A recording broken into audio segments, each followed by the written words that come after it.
Bem-vindos ao JKCast, o podcast de economia, finanças e investimentos, com José Cobori. Sejam todos muito bem-vindos a mais um episódio do JKCast. Se você ainda não é inscrito no canal, inscreva-se e ative as notificações para ser avisado sempre que eu postar um novo conteúdo. Caso você goste, não esqueça de clicar no like e fazer os seus comentários aqui abaixo.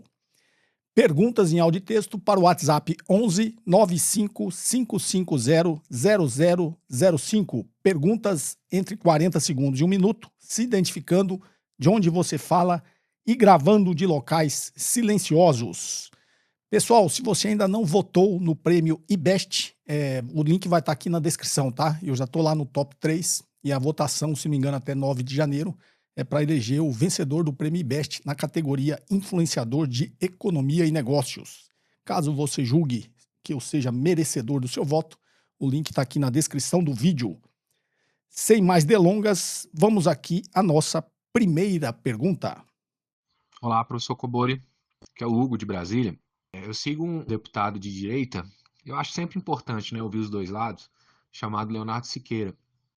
E ele postou um vídeo respondendo a uma entrevista que você deu, aí você criticava a taxa de juros, aí ele falou que o Brasil realmente tinha que ter essa taxa de juros por causa que aqueles motivos, né, a dívida pública crescente, blá blá blá blá, e realmente isso aí já é batido, né? Mas ele falou de uma coisa interessante, que a taxa de juros do Brasil também é alta por causa da inadimplência que é muito difícil para um banco conseguir conseguir isso que o devedor pague, né? A inadimplência fica em torno de mais de 70%. Aí eu gostaria de saber, isso realmente faz sentido? Porque, se eu não me engano, a margem de lucro dos bancos brasileiros não é mais baixa, né? Inclusive ela é alta para o padrão dos países desenvolvidos. Muito obrigado, desde já. Forte abraço. Bem, Hugo de Brasília. Hugo, a equipe selecionou essa pergunta sua porque parece que lá no Instagram vários enviaram, né, esse vídeo aí, uma espécie de react, né, desse rapaz aí, Léo Siqueira, que ele é se não me engano, um deputado estadual pelo Novo, né? Bom, não é nenhuma novidade, ele é um liberal, até porque ele é o deputado do Novo, e ele faz ali uma espécie de react num vídeo, num corte de um vídeo, se não me engano, da entrevista que eu dei lá pro Leandro Demori, na TV Brasil. Tanta gente mandou, a equipe mandou para mim esse corte aí, eu dei uma olhadinha, né, na reação dele. Ele mistura um monte de coisa ali que não faz o menor sentido. Primeiro, ele pega um corte de um vídeo, de uma entrevista que eu estou respondendo ao Demori, e o Demori perguntando por que a nossa taxa básica de juros é tão alta, né? Ou seja, estamos hoje em 15%. Aí ele mistura alguns conceitos e sempre aquilo que eu te falei, aquele senso comum, né, nesse liberalismo de jardim da infância, que você fica repetindo conceitos mainstream, né, sem fazer uma análise crítica. E aí me pareceu ali até com um tom de deboche, né, 10 segundos de análise aqui, você desmonta e ele, se não me engano, dá 3 conceitos lá. Esse que você citou não faz o menor sentido. Eu estou falando de taxa básica de juros, ele está falando de recuperação de crédito, ou seja, ele está falando do spread bancário. Bom, começa o vídeo ele falando assim, basta dar um Google, ou seja, a fonte dele é o Google, né, porque a taxa de juros é tão alta no Brasil. Aí ele entra lá no site do Banco Central e pega uma página do Banco Central para falar de recuperação de crédito. Isso aí explica porque o spread bancário é tão alto. Não está explicando porque a taxa básica de juros é tão alta. Ou seja, misturou um conceito ali. Ele, como economista, deveria saber disso. Não sei se ele entende bem de mercado financeiro, mas como economista ele deveria saber disso, né? Eu estou falando de taxa básica de juros, ele está falando de recuperação de crédito, que justifica inadimplência, justifica muita coisa. E outra, ele está lá no site do Banco Central, se você entrar, eu acho que até tem a publicação aqui, aquilo ali é uma publicação da FEBRABAN, que é a Federação dos Bancos, explicando por que a taxa de juros do crédito ao consumidor é tão alta. E aí ele inclui ali uma série de fatores, dentre elas essa taxa de recuperação de crédito, inadimplência, um monte de coisa. Então, ele está falando uma coisa que não é o que eu estou explicando lá para o Leandro Demori. Estou falando da taxa básica de juros, estou falando de política monetária. Então, isso aí, ele misturou um conceito aí. Não sei se por ingenuidade ou porque fica repetindo, quer dizer, nem viu direito o vídeo que eu falei e fica repetindo as coisas mainstream, né? Senso comum que fica aí. Outra coisa, ele fala de responsabilidade fiscal. Aí ele fala ali da dívida bruta. Primeiro, dívida bruta, eu já expliquei aqui no canal que não é dívida líquida. Dívida bruta está incluso ali os títulos do Tesouro Nacional que são emitidos para o Banco Central praticar a política monetária. Então, aquilo ali não é dívida. Então, você tem que pegar a dívida líquida. Dívida líquida no Brasil em torno de 80% da relação dívida-PIB. Então, ele diz ali que essa relação dívida-PIB justifica a taxa de juros tão alta, por uma chamada responsabilidade fiscal. De novo, eu já falei várias vezes aqui, a quem interessa esse discurso da austeridade fiscal. Se a relação dívida-PIB justificasse uma taxa de juros tão alta, e ele inclusive cita os Estados Unidos e o Japão tem uma relação dívida-PIB de 230% e os Estados Unidos tem uma relação dívida-PIB de 130%. Todos eles muito maiores que o do Brasil. Então, por que a taxa de juros lá não é alta também, se a relação dívida-PIB justifica uma taxa de juros alta? Ou seja, repetir um conceito que não faz o menor sentido. A relação dívida-PIB, esse discurso da austeridade fiscal, interessa a quem? Eu já expliquei aqui historicamente, interessa, né, as nações que já são competitivas, já são poderosas, que para as nações em desenvolvimento não utilizarem do poder do Estado de emitir dívida, de criar crédito, de criar moeda para fortalecer a sua economia. Então, interessa aos Estados Unidos ficar com esse discurso da austeridade fiscal, não interessa ao Brasil. Resumindo, se a responsabilidade fiscal, se a relação dívida-PIB justificasse uma taxa de juros alta, a taxa de juros no Japão não seria próxima de zero e a taxa de juros nos Estados Unidos não seria 3,5%. Né? Eles seriam todos maiores que o do Brasil, que é 15%. Então, você vê que é o jogo de palavras. Né? A lógica por trás do que ele falou não quer dizer nada. Então, e ele fala lá de juros subsidiados. Taxa de juros subsidiados. Foi exatamente o que eu falei no negócio. Interessa a quem? Ao grande capital. Então, os amigos do rei, que se não me engano ele até usa, os amigos do rei têm acesso à taxa de juros subsidiadas. Então, isso aí é o quê? É o poder do capital, o poder econômico transformado em poder político para ter acesso à taxa de juros mais baixa. Quem tem taxa de juros alta, e aí uma coisa de mercado financeiro, né? Por que interessa aos bancos a taxa de juros, a taxa básica de juros alta que eu falo? Banco ganha dinheiro sem risco de crédito, ou seja, investindo no ativo livre de risco. Todos os dias, mais de 1 trilhão são remunerados nas reservas bancárias a taxa básica de juros da 15%. Tá? Isso quer dizer o quê? Banco comercial, que faz intermediação financeira, não ganha dinheiro só emprestando dinheiro. Tá? Não ganha dinheiro só no spread bancário, que é o que ele justifica. Banco ganha no que a gente chama no float. O que é o float? É aquele dinheiro meu, seu, de todo mundo que está lá no banco e não está sendo utilizado. Ou seja, eu tenho lá o saldo médio das contas correntes de todos os clientes do banco. É um dinheiro que está parado e que é remunerado à taxa básica de juros. Então, esse é um dinheiro que os bancos ganham sem esforço nenhum. Está usando o nosso dinheiro que está parado na nossa conta corrente para ganhar a taxa básica de juros, que é rolada todo dia, remunerada todo dia pelo Banco Central, né? A famosa remuneração das reservas bancárias. Então, todo o dinheiro que fica no float do banco é remunerado e o banco ganha dinheiro livre de risco de crédito. Então, é assim que os bancos, se a taxa de juros fosse 2%, ele ganhava 2%. Como a taxa de juros está 15%, ele ganha 15%, com dinheiro nosso que está lá parado no banco. Então, ele usou 3 conceitos ali que são conflitantes, um explica o outro, né? São contraditórios, como eu disse aqui, são contraditórios, relação dívida-PIB não tem nada a ver com taxa de juros. Se fosse assim, Estados Unidos e Japão teria taxa de juros mais alta. Taxa de recuperação de crédito não tem nada a ver com o que eu estava falando sobre política monetária, sobre taxa básica de juros. E crédito subsidiado é o grande capital que tem acesso, né? É o poder econômico que tem acesso a crédito subsidiado. Não é o dono da padaria, não é o pequeno comerciante que tem acesso a crédito subsidiado. Quem tem acesso a esse crédito subsidiado é o grande capital. Quando a equipe me mandou esses, eu não gosto porque, como agora, não sei, tem muito vídeo meu rolando na internet, tem muito engajamento, as pessoas começam a utilizar os meus vídeos para tentar engajar em cima dos meus vídeos, né? Então, esse deputado é um deles. Já me mandaram de outras, tem vários canais aí que fica tentando fazer react, que é o quê? Surfar na onda, né? A gente conhece como funciona a internet. Então, se eu for responder todo mundo que fica fazendo react do meu vídeo, criticando, eu não vou fazer outra coisa na vida, né? Eu tenho mais o que fazer, que é gravar aqui para vocês, explicar os conceitos básicos, com uma visão mais crítica, fora, né, desse senso comum, dessa economia mainstream. É porque, para falar dessa economia mainstream, como fala esse deputado, é só você ligar a televisão. A grande mídia está sempre propagando isso. Por quê? Porque é interesse do poder econômico que esses conceitos, esse senso comum, seja assimilado, né, por todos nós, por toda a população, para continuar perpetuando essas desigualdades que a gente tem na nossa economia.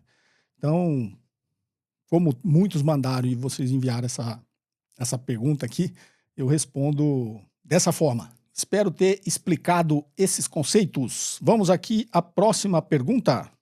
Oi, professor Cobori, aqui é a Camila de São Paulo, acompanho o seu trabalho desde o início aí no YouTube, né? Então fico muito feliz pelo crescimento do canal, pelo reconhecimento do seu trabalho e do seu conhecimento. Eu gostaria de fazer uma pergunta que é o seguinte: vi um corte seu num podcast falando sobre uma possível grande crise financeira que estaria por vir devido ao grande endividamento dos países, principalmente dos Estados Unidos, e impulsionado também pela bolha das IAs. A minha pergunta é o seguinte: para pessoas pobres, o que o senhor poderia dar de conselho, né? E para pessoas pobres eu digo o seguinte: pessoas que não têm nenhuma reserva de emergência ou que têm aí até no máximo R$ 100.000 guardados, que estão pensando em financiar o seu primeiro imóvel ou que já têm um financiamento, né, e vem aí uma grande crise, o que poderia se dar de conselho para uma pessoa pobre num cenário de crise financeira? Um abraço. Bem, Camila, aqui de São Paulo. Camila, infelizmente, numa grande crise financeira, né, que infelizmente, se ela vier, eu acredito que será na mesma magnitude ou até pior do que a Grande Depressão de 1929, né? Dado o tamanho da alavancagem que existe na economia mundial, principalmente com a bolha de inteligência artificial e com crise de endividamento, tem muita coisa acontecendo. Infelizmente, num cenário desse, quem sofre são os mais pobres, né? Justamente porque não tem como se proteger. Se você não tem poupança, a única coisa que você tem é o seu emprego. E em um cenário de crise, infelizmente, o nível de emprego cai.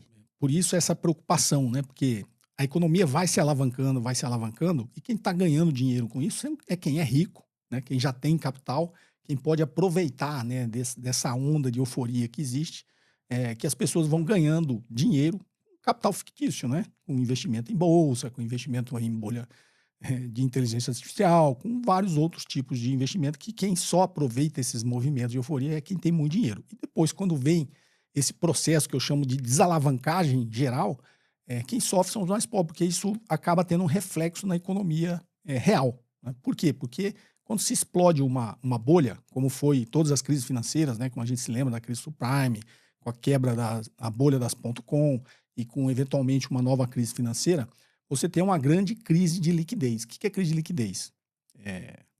Teve até algumas pessoas que questionaram sobre isso, né? Como que destrói riqueza? Porque é um capital fictício, uma riqueza fictícia. Quando eu falo assim, eu tenho tantos milhões investido e está em ação tal. Não, enquanto você não vender, você não tem nada. Aquilo ali é uma coisa fictícia.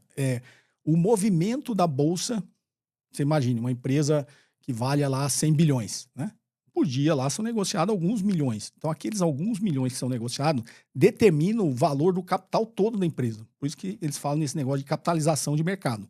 Só que não existe liquidez para você vender todas as ações, porque não tem quem compra todas as ações de uma empresa.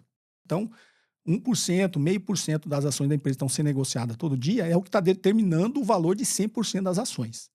Então, a gente precisa entender esse conceito. Quando estoura uma grande bolha, o que acontece? Todo mundo começa a querer vender suas ações. Aí não tem a mesma massa de pessoas, de investidores para comprar, mais gente vendendo do que comprando, o preço tende a cair, a cotação cai, e é o que a gente chama de processo de desalavancagem, no caso de dívida, quando a gente está falando, e estouro de bolha de ações, né? De bolsa de valores. Por quê? Porque, de repente, a capitalização de mercado, que era de 20 trilhões, começa a derreter, se perder 50%, cai para 10 trilhões. Então, é como se 10 trilhões tivessem sumido, né? É uma riqueza fictícia que as pessoas achavam que tinha, que sumiu. Só que quando tem muita coisa que está atrelada na economia, é tudo muito interligado, aquela sensação de perder riqueza começa a chamar a margem de outros lados. Então, o cara, para cobrir o prejuízo de um lado, ele tem que vender de outro. E aí ele começa a ter um efeito dominó, cascata na economia como um todo. Então, aquela riqueza realmente que não existia, era fictícia, ela some, só que ela acaba sugando riqueza da economia real. E aí existe uma crise de liquidez, porque aí quem tem dinheiro não fornece, para de trocar dinheiro no mercado, principalmente no mercado interbancário, e quem não tem, quebra. Então, existe uma crise de liquidez, né? O dinheiro some, né? Crédito some, e hoje a grande maioria da economia é movimentada via crédito. Fosse simplificar assim, a partir de amanhã, quando estoura uma crise, só compra quem tem dinheiro à vista. a economia vai derreter, porque a grande maioria da economia é girada através de crédito. Então, quem tem dinheiro se protege, não troca mais dinheiro no mercado, e quem não tem quebra. E quando a economia real sofre, quem sofre são os mais pobres, que não têm dinheiro nenhum, não tinha investimento, não tinha nada, mas depende do seu emprego. Então, quando as pessoas que têm algum tipo de investimento se protegem, ativo de risco, ou seja, da dívida pública. E parar, obviamente, mudar seus padrões de gastos, tudo tem que ser feito. Agora, infelizmente, quem não tem investimento, só tem o seu emprego, né, como uma fonte de renda, acaba sofrendo, e é por isso que os governos, nesses momentos, eles promovem uma injeção de liquidez, e aí é Keynes, né? Por isso que fala, na crise todos são keynesianos, são os estados nacionais, os governos que injetam liquidez, porque essa liquidez some, o mercado privado, quem tem não distribui, quem não tem quebra, e o dinheiro para de circular. Então, o Estado injeta liquidez na economia para tentar reativar a economia, tentar gerar atividade econômica. Então, nesses momentos, a taxa de juros cai bastante, justamente para que o crédito fique mais barato, e cria moeda, cria crédito, para tentar movimentar a economia, e o governo entra gastando também, política fiscal, né? Entra gastando porque o gasto de um é a renda do outro, né? Então, se o governo gasta, está gerando renda no mercado privado. E aí existe tudo, isso é um ciclo, né? Todas as crises são assim. Então, como se proteger? Quem tem dinheiro ativo de risco, quem vai fazer algum tipo de compra agora, acho que não é o momento, é porque a taxa de juros está muito alta, né? Numa eventual crise, as taxas de juros tendem a cair. E, infelizmente, quem tem emprego contar com a ação do Estado na economia para proteger, obviamente, os mais pobres, né? Para proteger as classes desprivilegiadas economicamente, que não tem como se proteger. Ok? Grosso modo, é isso, Camila. Espero ter te ajudado. Vamos aqui à próxima pergunta? Olá, professor Kobori. Espero que o senhor esteja bem. De antemão, gostaria de dizer que tenho muita admiração por seu trabalho. Foi lendo seus livros e assistindo suas aulas que modifiquei minha maneira de pensar, antes mais inclinada a um estado mínimo. Envio esta mensagem para solicitar gentilmente se o senhor poderia indicar 3 livros para me aprofundar e compreender a economia e o mercado. Se possível, listar um top 3.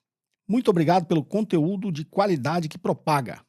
PS, ressalto que já possuo seus livros. Forte abraço. Vinícius Souza, de Casa Branca, São Paulo. Vamos lá. Bem, 3 livros, né? Na verdade, são muitos livros, né, que eu recomendaria para você entender de economia e mercado.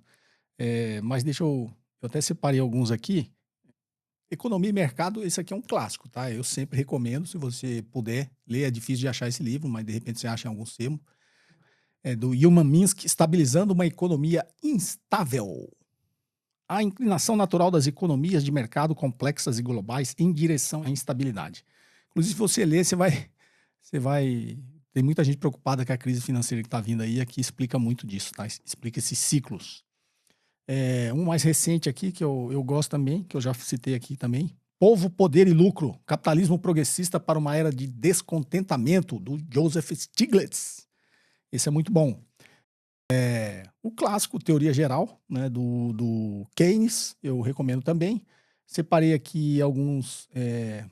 eu sempre cito aqui, aí, esse aqui, os 2 primeiros que eu falei são mais aí para você entender, mas aí livros muito bons que eu sempre falo, Chutando a Escada, do Rajun Chan, O Estado Empreendedor, da Mariana Mazzucato, esse aqui do meu amigo e professor Luiz Gonzaga Beluso, Manda Quem Pode, Obedece Quem Tem Prejuízo, que ele escreveu, inclusive, junto com o Gabriel Galípolo, que é o atual presidente do Banco Central. Esse aqui, do Paulo Gala, é muito bom, Complexidade Econômica, tá? Esse aqui eu recomendo, Uma Nova Perspectiva para Entender a Antiga Questão da Riqueza das Nações, muito bom também. Vários livros, você pegar aqui eu sempre cito. E aí, quando você falou aqui, eu relembrei aqui de um negócio, eu até separei os livros, eu já falei aqui, o maior economista do Brasil, tá? Ou um dos maiores, né? O Celso Furtado, o clássico dele, que é Teoria e Política do Desenvolvimento Econômico, Celso Furtado. Esse aqui eu já falei bastante dele, O Mito do Desenvolvimento Econômico, também do Celso Furtado.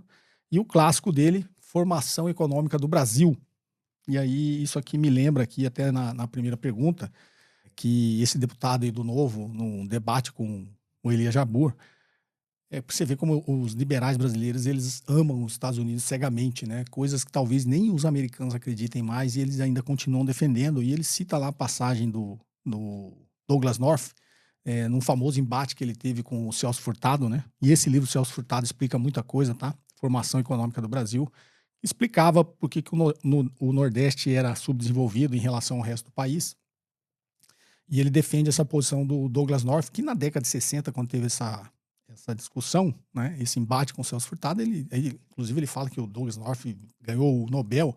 Ele ganhou o Nobel 30 anos depois, né? Na época ele era um jovem economista que atendia ali os interesses dos Estados Unidos, obviamente, né? Via mando do Kennedy. E aí teve esse embate porque ele defendia que o Nordeste não tinha educação, não tinha mão de obra qualificada, por isso que ele era atrasado. Ele tinha uma linha mais institucionalista e o Celso Furtado, como um economista estruturalista, ele dizia que o Nordeste precisava ser industrializado e precisava ter uma ação do Estado para industrializar, que aí, a partir da industrialização do Nordeste, o Nordeste entraria em desenvolvimento, né? E por que eu cito esse livro aqui do Celso Furtado? Porque ele explica a formação econômica do Brasil, né? Por que o Brasil, principalmente, né? Porque o estado de São Paulo, ele é mais desenvolvido, mais rico e foi industrializado.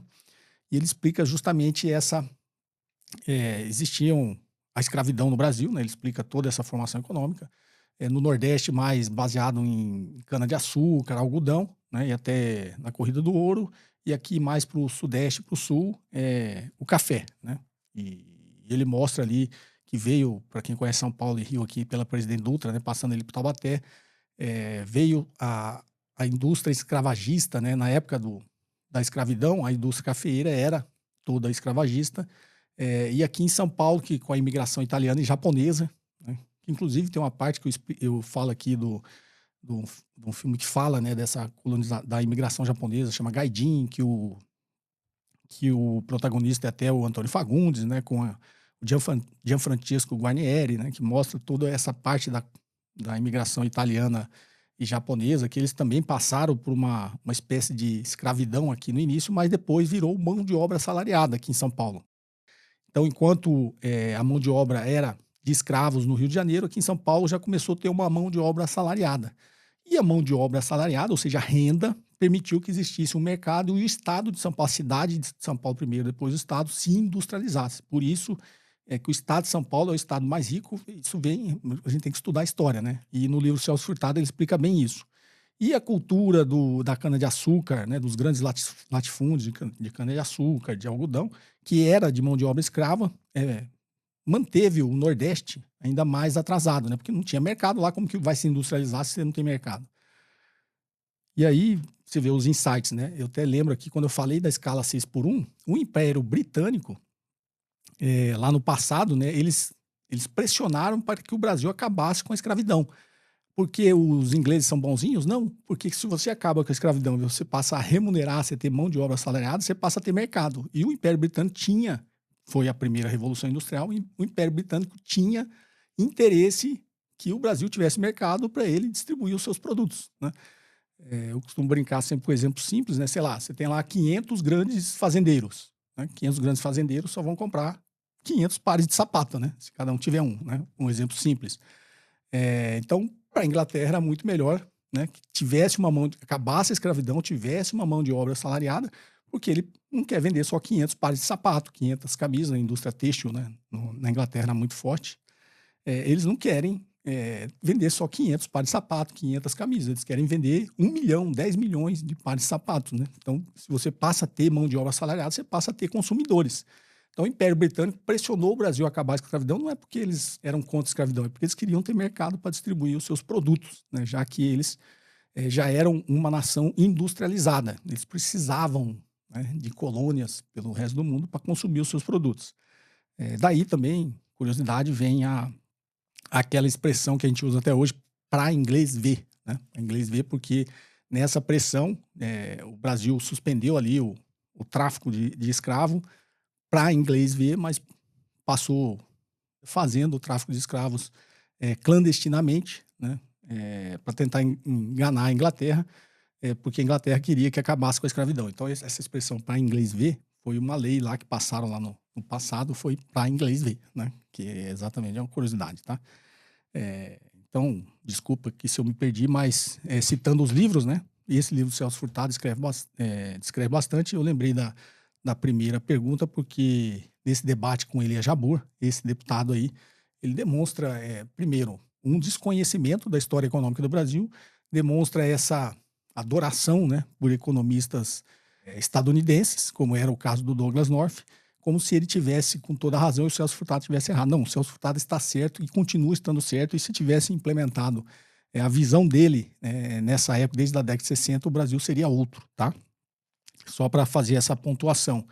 Com esse preconceito, que inclusive acho que no debate demonstrou um certo preconceito com o Nordeste, como a grande maioria, né, desses liberais tem esse preconceito com o Nordeste, simplesmente por um desconhecimento de história econômica, de história de pensamento econômico, de história do Brasil, e preconceito, né? Preconceito mesmo, por achar que o povo nordestino não tem educação, que foi nas palavras dele, né, uma mão de obra desqualificada. Não, eles têm muita educação, têm muita mão de obra qualificada, mas não tem indústria lá. Então eles vêm, né, para trabalhar aqui em São Paulo, onde tem indústria.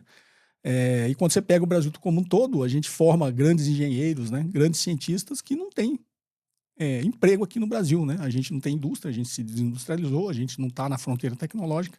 Para onde vão, né? A mão de obra qualificada que a gente forma aqui vai trabalhar nas empresas estrangeiras, né? Vai trabalhar no Google, na Meta, nessas empresas de inteligência artificial. Se você pegar todas as empresas que estão na fronteira tecnológica pelo mundo, tem cientistas e engenheiros brasileiros trabalhando lá. Então, por quê? Porque a gente não tem emprego para eles aqui, né? Então, essa falácia que no Nordeste não tem mão de obra qualificada e não tem educação é uma falácia, até porque a gente tem centros de excelência, né, em Pernambuco, no Ceará, né, o próprio Celso Furtado, né, paraibano. Então, esses liberais aí de jardim de infância, eles têm muito esse preconceito, tá? Não escute muito, que como eu sempre falo, é senso comum. É quem não tem capacidade de analisar e fazer uma crítica, né, ao sistema. Coisa que a gente tenta fazer aqui. Ok? Espero ter ajudado aí com essas dicas. Leia que você vai gostar. Vamos aqui à próxima pergunta. Caro professor Kobori, sou Nisei, filho de um pai que foi soldado do exército imperial japonês e que serviu ao exército de ocupação da China, em Harbin, na Manchúria, em 1923. Por isso estou muito a par, inclusive dos excessos cometidos aos civis durante aquela ocupação. Eu tenho pavor do nazifascismo, ideologia adotada pelo imperador Meiji. Por nosso desgosto, a nova primeira-ministra Sanai Takaichi é uma aderente daquela ideologia e apoiadora do trumpismo e anda provocando a China na questão de Taiwan e até a Rússia de Putin, colocando em risco todo o povo japonês. Qual seria a sua mensagem ao eleitor nipônico que colocou a Takaichi naquele governo? Masanobu Aoki, 81 anos, de São Paulo. Aoki-san, que legal o senhor mandar uma mensagem aqui e contar aí a história da sua família e também ter essa visão crítica, né, de nós como descendentes japoneses, né? Muitos poucos têm, né? Então acho que você quer saber a mensagem. Eu sempre digo assim, o povo japonês ele tem a característica dele ele ser muito conservador, né? Então ele é muito apegado às suas raízes. E o japonês tem muito esse respeito, né, às tradições, ao que vem, né, do passado. Então, diferente de outros povos, é muito difícil um descendente questionar, né, os seus antepassados, né? Meu pai era uma pessoa de direita. Eu lembro na época que meu pai era uma pessoa de direita. Meu avô veio para o Brasil com 14 anos, né? Então ele viveu todo o seu crescimento, né, a sua formação aqui no Brasil. Ele não tinha, até que eu saiba, assim, nenhum tipo de formação política, mas o povo japonês ele tem muito esse conservadorismo, né? Por isso que a extrema-direita e a direita tem muita força ainda no Japão e, obviamente, depois que foi colonizado, né, pelos Estados Unidos, nessa reforma Meiji, né, que o Japão já meio que começou a adquirir ideologias ocidentais, né, sob o ponto de vista. O Japão só se tornou um país imperialista por influência dos norte-americanos, né? E aí, desde então, o Japão cometeu todos os seus excessos, né, tanto na China como na Coreia. Nós, enquanto descendentes que entendemos um pouquinho de história e analisamos um pouquinho de história, a gente tem que fazer esse meia-culpa.